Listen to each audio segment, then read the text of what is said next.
ಆತ್ಮದರ್ಶನ ಕಾರ್ಯಕ್ರಮಗಳನ್ನು ವೀಕ್ಷಿಸುತ್ತಿರುವಂತಹ ಪ್ರಿಯರೇ, ಕಳೆದ ವಾರ ಪ್ರಕಟಣೆ ಗ್ರಂಥ 11ನೇ ಅಧ್ಯಾಯದ ಒಂದು ಮುನ್ನುಡಿಯಾಗಿ ಕೆಲವು ವಿಷಯಗಳನ್ನು ನಿಮಗೆ ವಿವರಿಸಿದೆ. 11ನೇ ಅಧ್ಯಾಯವನ್ನು ಅರ್ಥ ಮಾಡಿಕೊಳ್ಬೇಕಾದ್ರೆ ನಾವು ಯಾವ ರೀತಿಯಲ್ಲಿ ಅದನ್ನು ತಿಳ್ಕೊಳ್ಬಹುದು ಎಂಬಂತಹ ಕೆಲವು ವಿಷಯಗಳನ್ನು ನಿಮ್ಮ ಗಮನಕ್ಕೆ ತಂದೆ. ನೋಡಿ, ಒಂದು ವಿಷಯ ನಿಮ್ಮ ಈ ವಾಕ್ಯ ಭಾಗವನ್ನು ಮುಂದುವರಿಸುವಾಗ ನಾನು ತಿಳಿಸಬೇಕೆಂಬುದಾಗಿ ನಾನು ಬಯಸ್ತೇನೆ. Now I would like to tell you certain things. When we come to the 11th chapter, now we are considering the two important things. Now in the long parenthesis, we are considering and we are looking on the bright side of a very dark picture. The dark picture of a very bright side. The single coin, but we are looking into the other side. ಒಂದು ನಾಣ್ಯದ ಎರಡು ಮುಖದಲ್ಲಿ ಒಂದು ಕಡೆ brightness ಉಂಟು, ಇನ್ನೊಂದು ಕಡೆ darkness ಉಂಟು. ಒಂದು ಕಡೆ ಬೆಳಕುಂಟು, ಇನ್ನೊಂದು ಕಡೆ ಕತ್ತಲುಂಟು. ನಾವು we are looking into the darker side. ನಾವೀಗ ಕತ್ತಲಿನ ಭಾಗವನ್ನು ನೋಡ್ತಾ ಇದ್ದೇವೆ. Now, I have already made the mention of the completion of the mystery. ಈ ಒಂದು ನಿಗೂಢವಾದಂಥ ಅಂತ್ಯ ಅದು ಯಾವ ರೀತಿಯಲ್ಲಿ ಆಗ್ತದೆ ಎಂಬುದಾಗಿಯೂ ಕೂಡ ನಾನು ಹೇಳಿದ್ದೆ. Now we see the coming of the messengers, for God never leaves himself without a witness. ದೇವರು ಈಗ ಇಬ್ಬರು ಸಾಕ್ಷಿಗಳನ್ನು ಎಬ್ಬಿಸ್ತಾನೆ. ನಾವು ಒಂದು ವಿಷಯ ನಾವು ದೇವರ ವಾಕ್ಯದಲ್ಲಿ ನಾವು ತಿಳ್ಕೊಳ್ಬೇಕು. ದೇವರು ಯಾವುದೇ ಒಂದು ವಿಚಾರದ ಕುರಿತು ತೀರ್ಪು ಮಾಡುವಾಗ ಅದರ ಮುಂಚಿತವಾಗಿ ಆತನು ತನ್ನ ಯಾವುದಾದ್ರೂ ಸೇವಕರನ್ನು ಎಬ್ಬಿಸಿ, ತನ್ನ ಪ್ರವಾದಿಗಳನ್ನು ಎಬ್ಬಿಸಿ ಜನರಿಗೆ ಮುನ್ನೆಚ್ಚರಿಕೆಯನ್ನು ಕೊಡುತ್ತಾನೆ. Now that's the way God deals with us. Even God will not punish us immediately. ನಾವು ತಪ್ಪು ಮಾಡುವಾಗ ದೇವರು ನಮಗೆ ಮೊದಲು ಎಚ್ಚರಿಕೆ ಕೊಡ್ತಾನೆ. See, that's the nature of a loving God. Because God's intention is, whenever we are wrong, if we listen to the voice of God and we turn to the Lord, God will make a change. Now when we come to the 11th chapter, now we know that we are coming to the more degenerate the times, the more degenerate timings. ಬಹಳ ಕೆಟ್ಟು ಹೋದಂಥ ಒಂದು ಕಾಲಕ್ಕೆ ಬರುತ್ತಿದ್ದೇವೆ. May I tell you one thing? The more degenerate the times are, the more definite the testimony that God will provide. That is the way God does. ನಾವು ಎಷ್ಟು ಕೆಡುಕಿಗೆ ಹೋಗ್ತೇವೋ ಅಷ್ಟರ ಮಟ್ಟಿಗೆ ಸ್ಪಷ್ಟವಾಗಿ ದೇವರು ನಮ್ಮ ಜೊತೆಯಲ್ಲಿ ಮಾತನಾಡ್ತಾ ಹೋಗ್ತಾರೆ. ನಾವು ಸ್ವಲ್ಪ ಹಳೆ ಒಡಂಬಡಿಕೆಗೆ ನಾವು ಆಲೋಚನೆ ಮಾಡೋಣ. ನಾವು ಜಲಪ್ರಳಯ ಬಂದಂತಹದರ ಕುರಿತಾಗಿ ನೋಡ್ತೇವಲ್ಲ, ಹಳೆ ಒಡಂಬಡಿಕೆಯನ್ನು ಓದಿದವರಿಗೆ ಜಲಪ್ರಳಯವನ್ನು ದೇವರು ತಂದ, ಈ ಲೋಕವನ್ನು ನಾಶ ಮಾಡಿದ. See, in the days before the flood, what happened? God raised up Hanok and Noah. ದೇವರು ಹನೋಕರನ್ನು ಎಬ್ಬಿಸಿದ, ನೋವನನ್ನು ಎಬ್ಬಿಸಿದ. How true it is.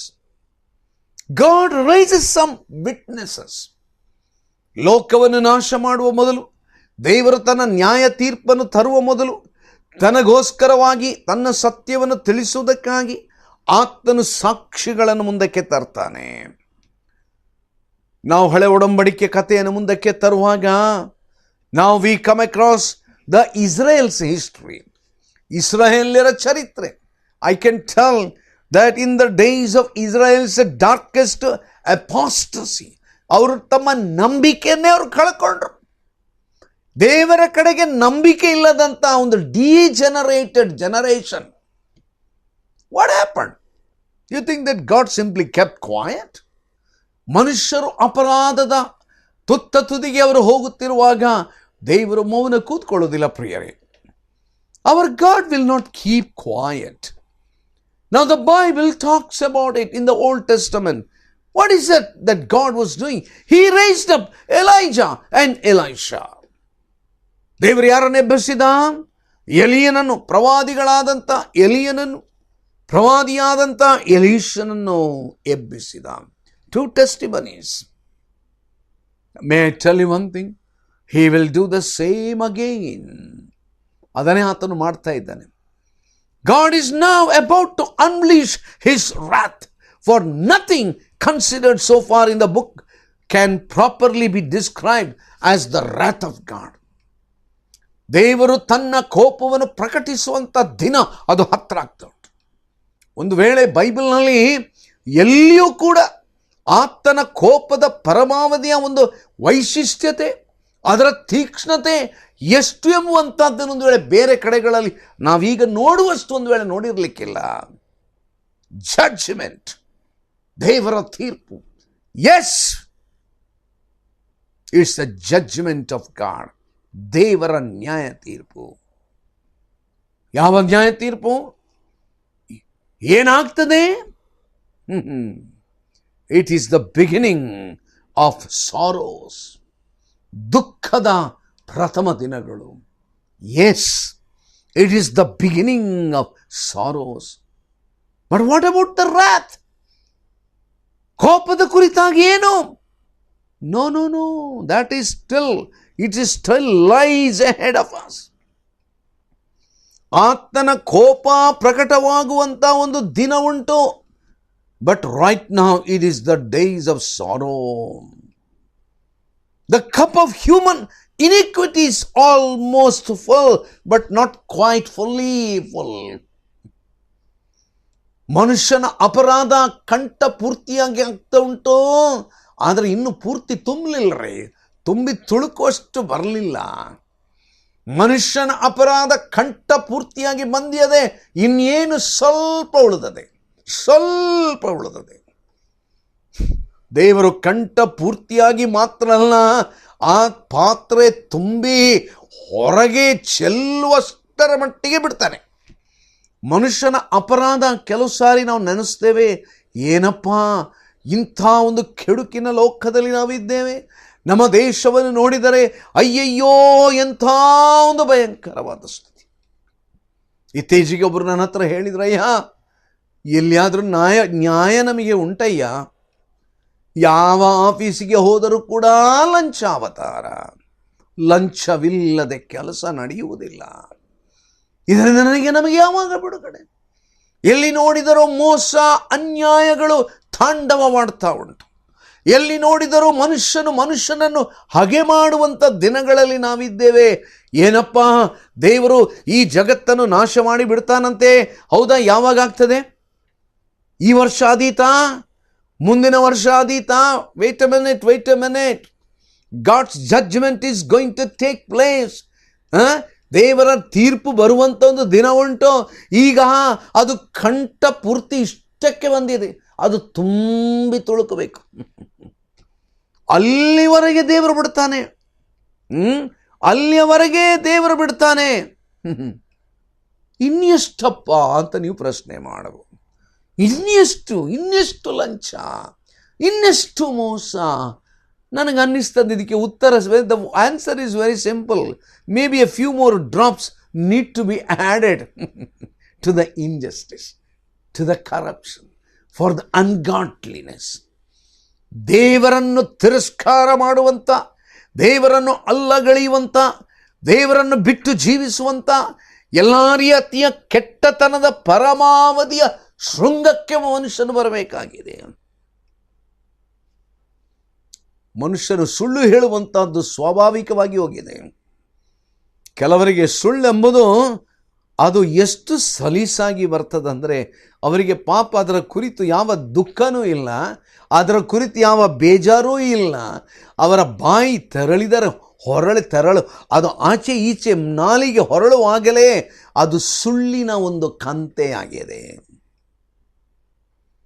ದೇವದೂಷಣೆ. ಎಷ್ಟು ಜನರು ಈ ದಿವಸದಲ್ಲಿ ದೇವದೂಷಣೆ ಮಾಡುವುದರಲ್ಲಿ ಅವರು ನಿರತರಾಗಿದ್ದಾರೆ. ಎಲ್ಲಿದ್ದಾನ್ರಿ ದೇವರು?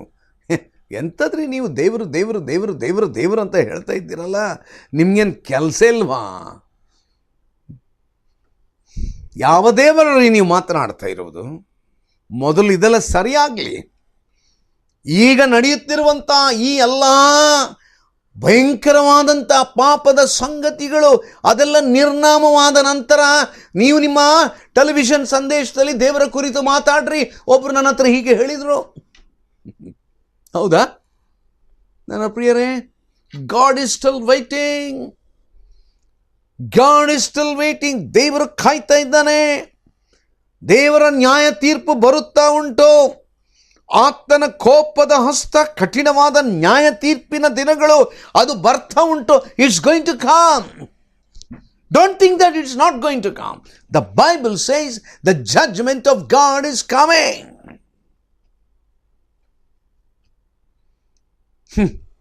Revelation chapter 11 anticipates Revelation chapter 13. And it has its roots in Revelation chapter 9. ಪ್ರಕಟಣೆ ಗ್ರಂಥ 11ನೇ ಅಧ್ಯಾಯ 13ನೇ ಅಧ್ಯಾಯದಲ್ಲಿ ನಡೆಯಬೇಕಾದಂಥ ಸಂಗತಿಗಳ ಮುನ್ನೋಟವಾಗಿದೆ, ನಾಟ್ ದ ಕಂಪ್ಲೀಷನ್. ಚೆನ್ನಾಗಿ ತಿಳ್ಕೊಳ್ಬೇಕು. ಈ ವಿವರಣೆಯನ್ನು ಅರ್ಥ ಮಾಡಿದಾಗ ನಾವು 11ನೇ ಅಧ್ಯಾಯಕ್ಕೆ ಒಳ ಪ್ರವೇಶ ಮಾಡುವಾಗ ಸರಿ ಅರ್ಥ ಆಗ್ತದೆ ನಮಗೆ. ಅಲ್ಲಿವರೆಗೆ ಅರ್ಥ ಆಗೋದಿಲ್ಲ. 11ನೇ ಅಧ್ಯಾಯ ಅದರ ಒಂದು ಬೇರು ಎಲ್ಲಿ ಉಂಟದೋ 9ನೇ ಅಧ್ಯಾಯದಲ್ಲಿ ಉಂಟು. ಇದು ಯಾವುದನ್ನು ಮುನ್ನೋಡ್ತಾ ಉಂಟು? 13ನೇ ಅಧ್ಯಾಯ. ಏನಪ್ಪ? ಏನದು? The beast is coming. The description of the coming beast, ಬರಬೇಕಾದಂಥ ಮೃಗ.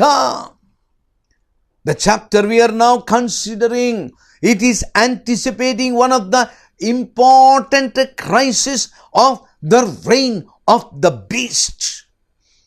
ಆ ಮೃಗದ ಅಧಿಕಾರದ ಆ ಹತೋಟಿಗೆ ಆ ಮೃಗವು ತರತಕ್ಕಂಥ ಕಾಲದ ಆ ಒಂದು ವಿವರಣೆಯ ಮುನ್ನೋಟವಾಗಿ 11ನೇ ಅಧ್ಯಾಯ ಉಂಟು. God has sent to earth two miraculous witnesses. ದೇವರ ಈ ಲೋಕಕ್ಕೆ ಬಹಳ ಅದ್ಭುತವಾದ ಸಾಕ್ಷಿಗಳನ್ನು ಕಳುಹಿಸುತ್ತಾನೆ. What kind of witnesses? Oh, they are armed with the credentials of supernatural powers.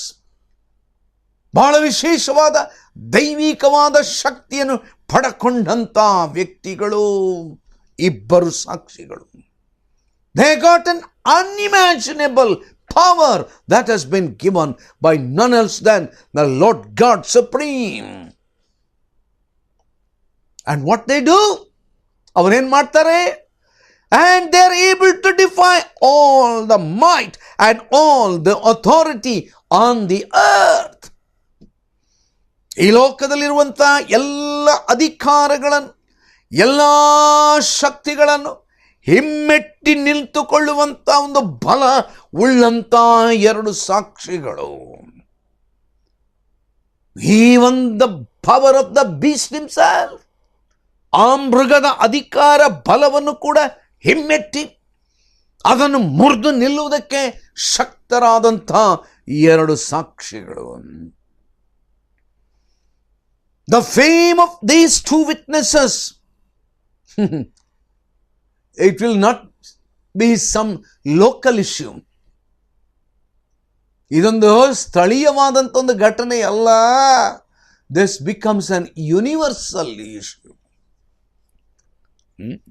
ಅನೇಕ ಸಾರಿ ನಮ್ಮ ವರ್ತಮಾನ ಪತ್ರಿಕೆಗಳಲ್ಲಿ, ಸಾಧಾರಣ ಈ ದಿವಸ ವರ್ತಮಾನ ಪತ್ರಿಕೆಯವರು ನಮ್ಮ ಆ ಒಂದು ಬರತಕ್ಕಂಥ ತಮ್ಮ ನ್ಯೂಸನ್ನು ಅಥವಾ ಸುದ್ದಿಯನ್ನು ಪ್ರಕಟ ಮಾಡುವಾಗ ಅವರು ಸಾಧಾರಣವಾಗಿ 2-3 ಪ್ರಮುಖವಾದ ಅಂಶಗಳನ್ನು ಇಟ್ಟುಕೊಳ್ತಾರೆ.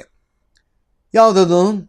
ಒಂದನೆಯದು ಲೋಕಲ್ ನ್ಯೂಸ್, ಎರಡನೇದು ನ್ಯಾಷನಲ್ ನ್ಯೂಸ್, ಮೂರನೇದು ಇಂಟರ್ನ್ಯಾಷನಲ್ ನ್ಯೂಸ್. ಸಾಧಾರಣ ಎಲ್ಲ ವರ್ತಮಾನ ಪತ್ರಿಕೆಗಳು ಪ್ರತ್ಯೇಕವಾಗಿ ಒಂದು ಸ್ಟ್ಯಾಂಡರ್ಡ್ ಆಗಿರತಕ್ಕಂಥ ಯಾವುದೇ ಒಂದು ವರ್ತಮಾನ ಪತ್ರಿಕೆಗಳಲ್ಲಿ ಸ್ಥಳೀಯವಾದ ವಾರ್ತೆ ಇರ್ತದೆ, ನಮ್ಮ ದೇಶದ ವಾರ್ತೆ ಇರ್ತದೆ, ಜಗತ್ತಿನ ವಾರ್ತೆ ಇರ್ತದೆ.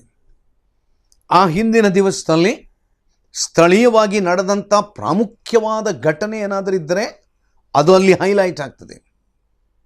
ನಮ್ಮ ದೇಶದಲ್ಲಿ ಏನಾದರೂ ಒಂದು ಪ್ರಾಮುಖ್ಯವಾದ ಘಟನೆ ನಡೆದಿದ್ದರೆ ಅದು ಅಲ್ಲಿ ಬರೆದಿರ್ತದೆ. ಅಥವಾ ಜಾಗತಿಕವಾದ ಪ್ರಭಾವವುಳ್ಳಂಥ ಯಾವುದಾದ್ರೂ ವಿಚಾರಗಳು ನಡೆದಿದ್ದರೆ ಅದು ಅಲ್ಲಿ ಇಂಟರ್ನ್ಯಾಷನಲ್ ನ್ಯೂಸ್ ಅಂತ ಬರೆದಿರ್ತದೆ. ಆದರೆ ಕೆಲವು ಸಾರಿ ಕೇವಲ ಸ್ಥಳೀಯ ಪತ್ರಿಕೆಗಳಿರ್ತದೆ, ಲೋಕಲ್ ನ್ಯೂಸ್ ಪೇಪರ್ ಅಂತ ಹೇಳ್ತೇವೆ.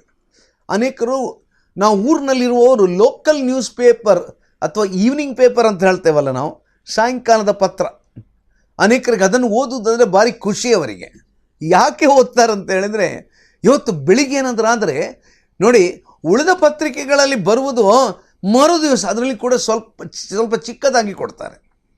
ಆದರೆ ಸ್ಥಳೀಯ ವಾರ್ತೆಗಳಿರುವಂಥ ಪತ್ರಿಕೆಗಳುಂಟಲ್ಲ, ಅದು ಆ ದಿವಸ ನಡೆದಂಥ, ನಿನ್ನೆ ಸಾಯಂಕಾಲ ನಡೆದಂಥ ವಿಚಾರಗಳ ಬಗ್ಗೆ ಆ ಸಾಯಂಕಾಲದ ಆ ದಿನಪತ್ರಿಕೆಯಲ್ಲಿ ವಿವರಣಾರ್ಥವಾಗಿ ಕೊಡ್ತಾರೆ. ಅಲ್ಲಿ ದೇಶದ ಕುರಿತು ಹೆಚ್ಚು ವಿವರಣೆ ಇರುವುದಿಲ್ಲ, ಏನೋ ಪ್ರಾಮುಖ್ಯವಾದ ವಿವರಣೆ, ಒಂದು ದೊಡ್ಡ ಹೆಡ್ಲೈನ್ಸ್ ಇರ್ತದೆ. ಅಥವಾ ಜಗತ್ತಿನಲ್ಲಿ ಏನೋ ಒಂದು ಪ್ರಮುಖವಾದ ಸಂಗತಿಗಳಿದ್ದರೆ ಒಂದು ಕಿಂಚಿತ್ತಾಗಿ ಅಲ್ಲಿ ಕೊಟ್ಟಿರ್ತಾರೆ. But what the prominence of that paper is local paper. ನಾವು ಅದಕ್ಕೆ ಏನು ಹೇಳ್ತೇವೆ?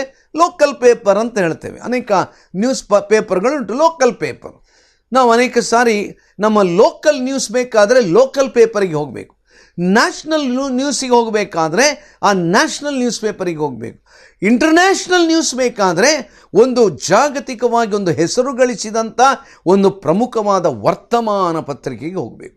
ನಾನು ಯಾಕೆ ಇದನ್ನೆಲ್ಲ ಇಷ್ಟು ವಿವರಿಸ್ತಾ ಇದ್ದೇನೆ ಅಂತ ಹೇಳಿದರೆ, 11ನೇ ಅಧ್ಯಾಯದಲ್ಲಿ ನಡೆಯತಕ್ಕಂಥ ಈ ಒಂದು ಸಂಗತಿಗಳು ಅದು ಎಷ್ಟರ ಮಟ್ಟಿಗೆ ಅದು ಪ್ರಮುಖವಾಗಿರ್ತದೆ ಎಂಬುದಾಗಿ ಹೇಳಿದರೆ, ನಾವು this will be not just A local issue of Jerusalem. It is not just an issue of that particular nation. Now this issue becomes an universal issue. ಜಾಗತಿಕವಾದ ವಿಚಾರ. ನನ್ನ ಪ್ರಿಯರು, ನಿಮ್ಮಲ್ಲಿ ಎಷ್ಟು ಜನ ನೀವು ಗಮನಿಸಿದ್ದೀರಿ ಇಲ್ಲವೋ ನನಗೆ ಗೊತ್ತಿಲ್ಲ, ಈ ದಿವಸಗಳಲ್ಲಿ ಅರಬ್ ರಾಷ್ಟ್ರಗಳಲ್ಲಿ, ಪಾಲಸ್ತೀನ್ನಲ್ಲಿ, ಇಸ್ರಾಯೇಲ್ ದೇಶದಲ್ಲಿ ನಡೆಯುತ್ತಿರತಕ್ಕಂಥ ವಿಚಾರಗಳು ಅದು ಜಾಗತಿಕವಾದ ಪ್ರಸಿದ್ಧವಾದಂತಹ ಒಂದು ವಿಚಾರಗಳಾಗಿ ಹೊರಹೊಮ್ಮುತ್ತಾ ಉಂಟು. ಇಸ್ರಾಯೇಲ್ ದೇಶ ಒಂದು ವೇಳೆ ನಮ್ಮ ದೇಶದ ಕೇರಳ ರಾಜ್ಯಕ್ಕಿಂತಲೂ ಒಂದು ವೇಳೆ ಚಿಕ್ಕದಂತೇಳಿ ಹೇಳಬಹುದು. ಆದರೆ ಅಷ್ಟು ಚಿಕ್ಕದಾದಂಥ ರಾಷ್ಟ್ರವಾಗಿದ್ದರೂ ಲೋಕದಲ್ಲಿ ದೊಡ್ಡ ದೊಡ್ಡ ರಾಷ್ಟ್ರಗಳುಂಟು. ಭಾರತ ದೇಶ ಬಹಳ ದೊಡ್ಡ ರಾಷ್ಟ್ರ, ಅಮೆರಿಕ ದೇಶ ದೊಡ್ಡ ರಾಷ್ಟ್ರ, ಆಫ್ರಿಕಾ ದೇಶ ಬಹಳ ದೊಡ್ಡ ರಾಷ್ಟ್ರ, ಇನ್ನು ಅನೇಕ ದೊಡ್ಡ ದೊಡ್ಡ ರಾಷ್ಟ್ರಗಳುಂಟು. Comparatively a bigger nation with a bigger population. But in the international scene, the nation of Israel is gaining the prominence. ಈ ದಿವಸದಲ್ಲಿ ನಾವು ಜಾಗತಿಕವಾದಂಥ ಮಟ್ಟದಲ್ಲಿ ಇಸ್ರಾಯೇಲ್ ದೇಶದ ಒಂದು ಆ ವಾರ್ತೆ ಅದು ಪ್ರಮುಖ ವಾರ್ತೆಯಾಗಿ ಹೊಮ್ಮುತ್ತಾ ಉಂಟು. ಈಗಲೇ ಅದು ಹೊಮ್ತಾ ಉಂಟು. You know how true it is prophetically. Now many people ignore the nation of Israel. But may I tell you one thing, as the days are going further and further and further and further, may I tell you a day will come, people will be eager to know not the local news, not the national news, but the international news of what is happening in Israel. That becomes a universal news. Already the trend has started. ಈಗಾಗಲೇ ಇದರ ಕುರಿತಾದಂಥ ಒಂದು ವಿವರಣೆಗಳನ್ನು ನಾವು ನೋಡ್ತಾ ಇದ್ದೇವೆ. May I tell you one thing? When we come to the 11th chapter, now this is going to be the universal news. Not only that, the names of these two witnesses will be the household name. The names of these two witnesses will be the household name. ನಿಮ್ಮ ಮನೆಯಲ್ಲಿ ನಿಮ್ಮ ಮಕ್ಕಳ ಹತ್ರ ಕೇಳಿದ್ರೆ ಇವರಿಬ್ಬರ ಹೆಸರು ಅವರ ಬಾಯಿ ತುಟಿಯಲ್ಲಿರ್ತದೆ.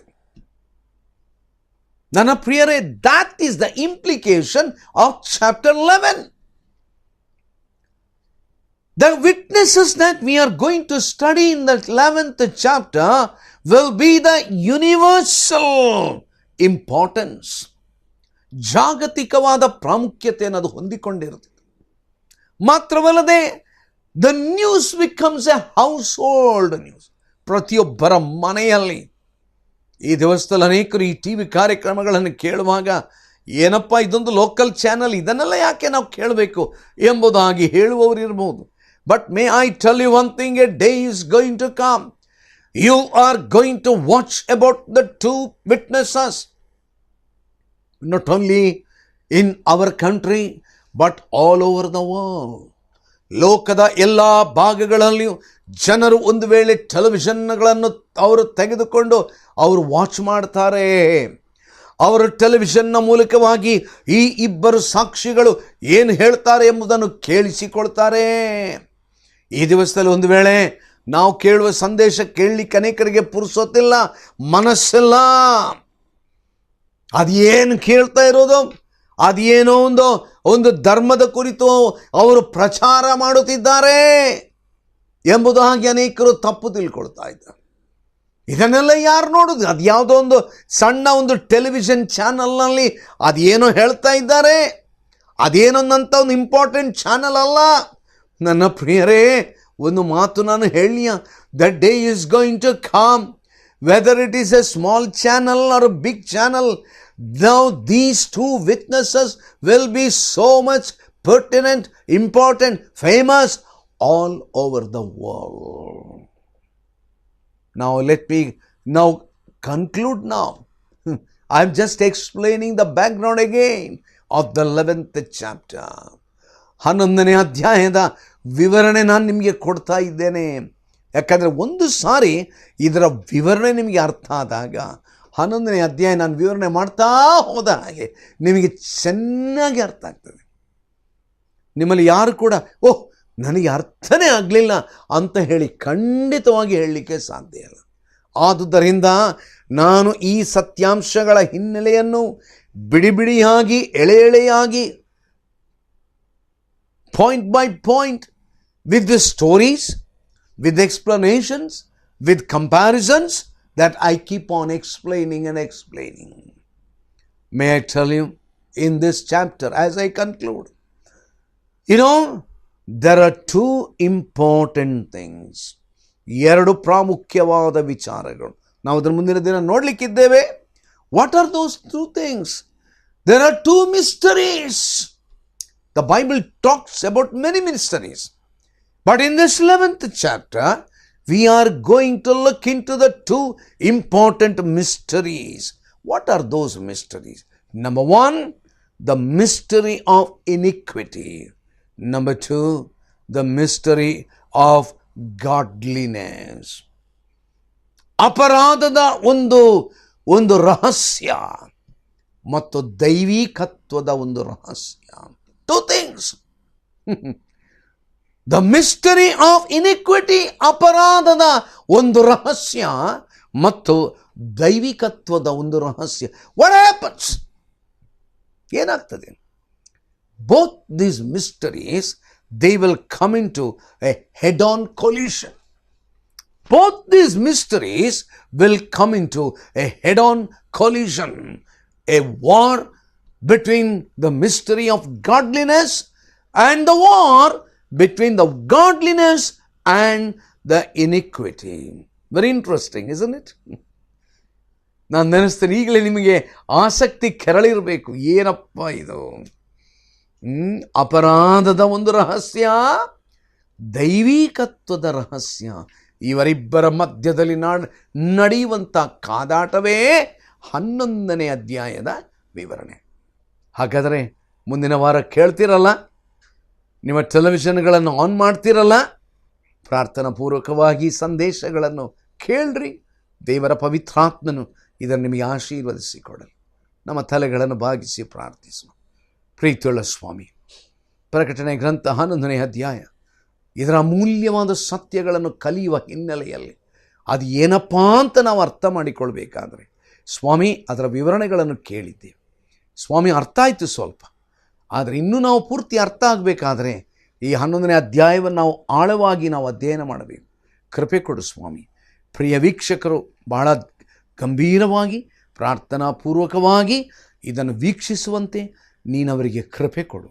ನಿನ್ನ ವಾಕ್ಯದ ಸತ್ಯಗಳನ್ನು ಅವರು ಆಹ್ಲಾದಿಸುವಂತೆ, ಅದರಲ್ಲಿ ಆನಂದಿಸುವಂತೆ ಮತ್ತು ಅದಕ್ಕೆ ವಿಧೇಯರಾಗುವಂತೆ ಕೃಪೆ ಕೊಟ್ಟು ನಡೆಸಬೇಕೆಂದು ಯೇಸು ಕ್ರಿಸ್ತನ ದಿವ್ಯನಾಮದಲ್ಲಿ ನಮಸ್ತು ಪ್ರಾರ್ಥನೆಯನ್ನು ನಾವು ಸಲ್ಲಿಸಿದ್ದೇವೆ. ನಿನ್ನ ನಾಮಕ್ಕೆ ಸ್ತೋತ್ರ ಉಂಟಾಗಲಿ ಕರ್ತನೇ. ಆಮೇನ್.